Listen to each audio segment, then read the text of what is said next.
After we've saved and recalled, looked at data in the time and the frequency and the stats and navigated around as we saw in the previous video, we want to get a little bit further insight and help. One place to go here is our suggestions. It's named suggestions for a particular reason. We do not say this is absolutely what is going on. They are reference second opinion suggestions. What they are based on is we teach how to do phase analysis, which has to do with a bunch of different relationship rules. Here we see that we've already populated the phase balloon diagram, as we call it, and we see the phase relationships through the whole machine, the vertical and the horizontal axial, and what they're doing. And in phase analysis, you want to take a look and compare the vertical to each other and the horizontal to each other. You want to look at various top to bottom, across the coupling, what's going on in the axial, various different ways.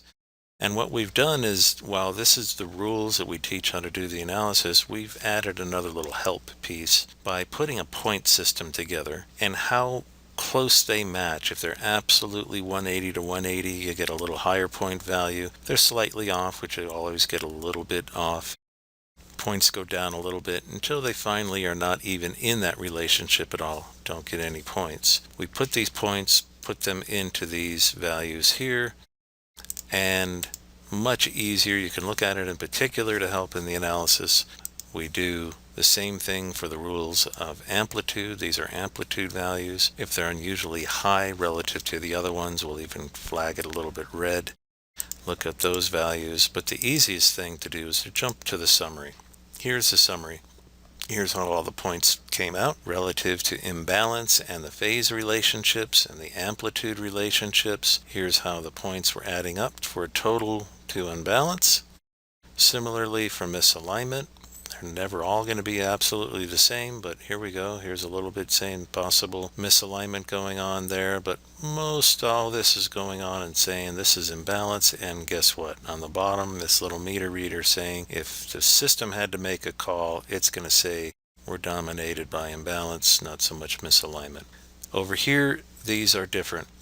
They don't add up into the total. That's why this is on this side. But resonance sometimes can show its ugly head, and it shows its heads by either having an unusual phase or an unusual singular high amplitude in one given direction. When they exist, we will show that and have the opportunity to flag your attention to look at it in that direction. So the area is for just suggestions and helping you to interpret those two areas.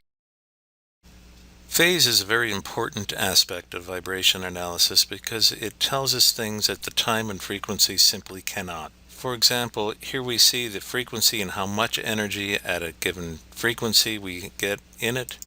We can see how things are moving in time and whether we have things like impacts and variance in time over the whole spectrum. But phase tells us something differently. It tells us what is happening at multiple points and how something is moving. That's what the phase analysis is trying to tell us, and that's what the summary is trying to tell us, but sometimes it's a little bit harder to grasp, and that's why we went further to add this amplitude and phase animation piece. What we have here is taken the very same data and now we're animating it. These are the two shafts. This is the actual data. And we have a few other controls here to help tame it down because you never know what the actual amplitudes are. So I'm going to bring down the amplitude motion amplifier a little bit. And we see this is literally how those two are moving in space.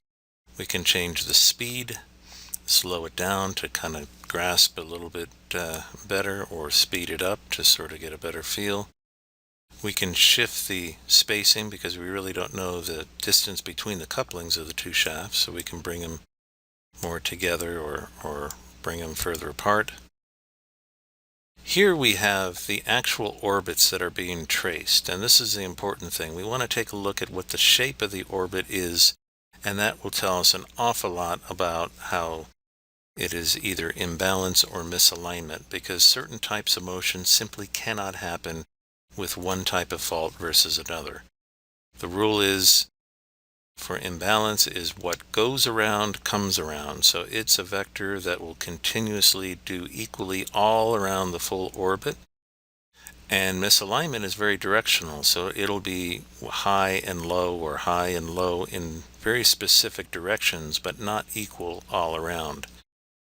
So we can take a look at different ways to see this from different views. Here's a single view, and we see this is the actual motion of the shaft. And to get a better idea, we can look at the horizontal movement, the vertical movement. Very often the axial kind of really helps emphasize things.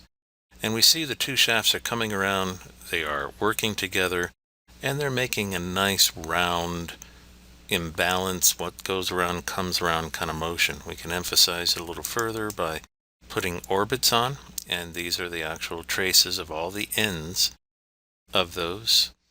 And again, we can look at them in different views and perspectives and angles, or back to the multi-view, and again, nice, not complete, but roundish, round. This is strong indication of imbalance. And that is in fact what our suggestions and the phase analysis says this is a imbalance. To clarify a little bit, let's clear this out, and let's grab one more set that was preset for misalignment. We will open it, and here's one created from the simulator. And while we can see nice consistent patterns here, and they are out of phase with each other, vertical and horizontal, 180 degrees out of phase, what does suggestion say? Bingo. We are showing a lot of misalignment. It's showing over here as misalignment, but what does that look like instead of just trying to compare in our minds? What's that actual motion looking like? And indeed, we do see this very directional kind of movement, and the plots are very specific. They're usually going to make kind of an X for misalignment, either both going up this way. See, you've got an orbit going, but it's pretty much this way, or they're going to come back and do it this way, depending on the type of misalignment. And again, we can emphasize that by looking at it here, and we see that very directional. It's not equal all the way around the orbit, but it's very 1, 2, 1, 2.